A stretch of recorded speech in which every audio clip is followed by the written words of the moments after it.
Yo, what's up? Kasama panig kayo ng mundo, naroon sana po ay nasa mabuti kayo kalagayan. At ito nga po, panuurin po natin, share po natin tong videos na to. I-share ko po sa inyo, Attorney Martin Delgra, speech at ICC Detention Center sa The Hague, Netherlands. Ngayon lang po, kapo-post lang po nito. At ito po, wala po siyang masyadong ikikwento tungkol sa kaso ng dating Pangulong Rodrigo Roa Duterte regarding sa detention niya sa The Hague, but yung kung ano ang dating Pangulo at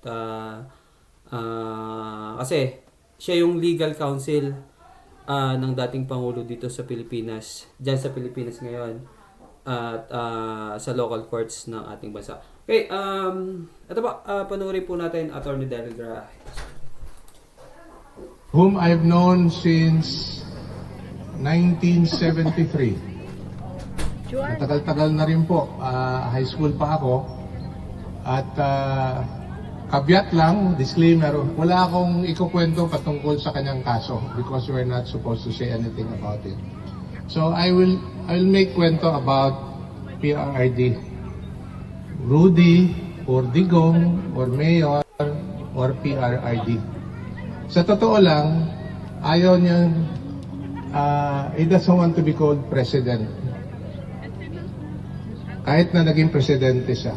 At sinasabi niya, binubulungan niya sa kabila, huwag niyo na akong tawaging presidente. But there has to be a title that he has to be called. So sabi niya, mayor na lang. Kaya every time he is introduced, may mga protocol dyan. No? When he is introduced, the highest government official in the room will introduce him. And he is always introduced as, ladies and gentlemen, the President of the Republic of the Philippines, Mayor Rodrigo Roa Duterte. That is what he wants to be called, Mayor. Ganun po kasimple yung tao. Ganun din po kasimple yung unang-una kong nakita ay back in 1973. I'd like to share this a little bit on how I came to know him because when he first passed the bar in 1973, si Nanay Suling, yung mother niya, abogado ni Mayor ngayon. Pero si Nanay Suling came to see my father and asked if Mayor Rudy or Attorney Rudy then can work in the law firm of my father. So that's how I came to know him the first time. And he credited my father to be his mentor. Marami siyang kinukwento, hindi ko na sasabihin dito. Hangang-hanga siya sa papa ko. And I think that's life. It comes in full circle. That years after, when he became mayor, congressman, mayor again for a long time, and then eventually became president, baliktad yung mundo. Ako naman ang hangang-hanga sa kanyang ginawa. Hindi lang po sa siyudad ng Davao, kung hindi po sa buong bansa, at lalong-lalo na, more than 90% of our Filipinos working abroad, lalong-lalo that we have together, ang iniisip niya, kayo, yung mga nagtatrabaho sa labas.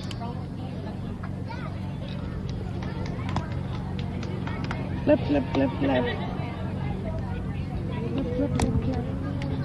Duterte! Duterte! Duterte! Duterte! Duterte!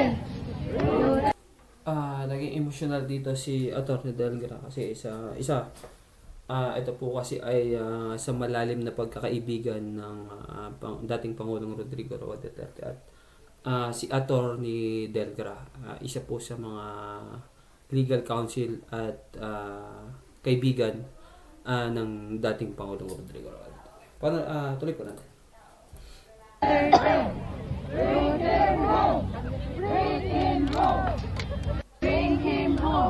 Sensya na po. Love you, attorney! Kasi hanggang ngayon, hindi pa tapos yung Hindi po ubus. Bigay mo, sorry.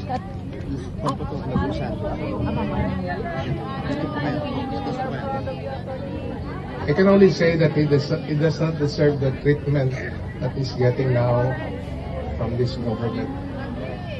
There has been a lot of characterization of the man. Marami silang masasabi sa tao at lalong-lalo na sa mga kritiko, ang makikita lang nila yung isang bagay na hindi, yung isang bagay, patungkol dito ngayon, ano? Hindi ko na i-elaborate. Pero yung isang bagay na hindi pa nila makikita yung kumpletong kwento. Pero yung karamihan dyan, 90 to 90% of what this man is all about and what he did for the country, yan po ang hindi nakikita ng pagkaliit-liit na segment ng bansa.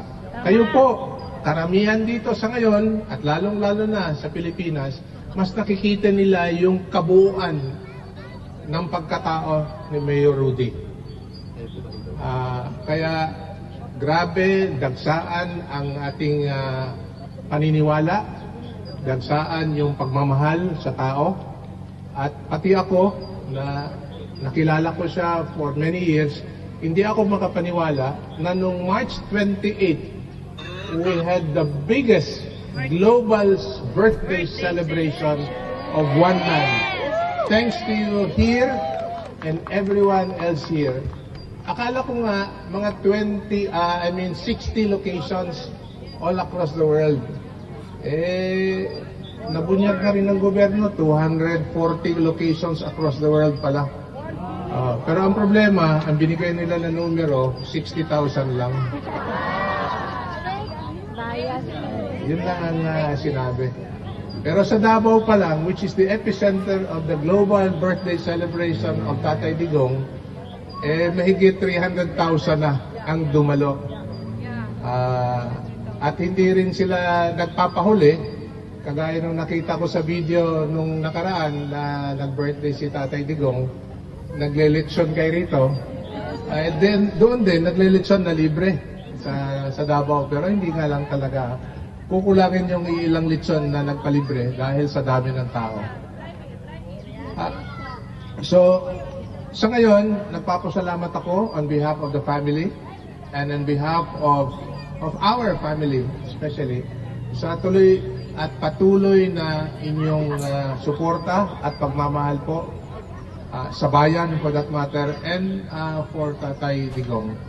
Let us to continue to pray for him, for his continued good health, his wisdom, his perseverance, na he would be able to overcome what he has been going through right now. At sinasabi niya palagi ito, if you notice last year sa harap ng Senado, sa harap ng Kongreso, I was with him, beside him, at sinasabi niya, haharapin ko ito. Pero sa maling akala namin haharapin namin doon, dito pala. But nevertheless, he have always believed that he will face these trials that he has. No? Yun siguro ang gusto kong maiwatig sa inyo for now. At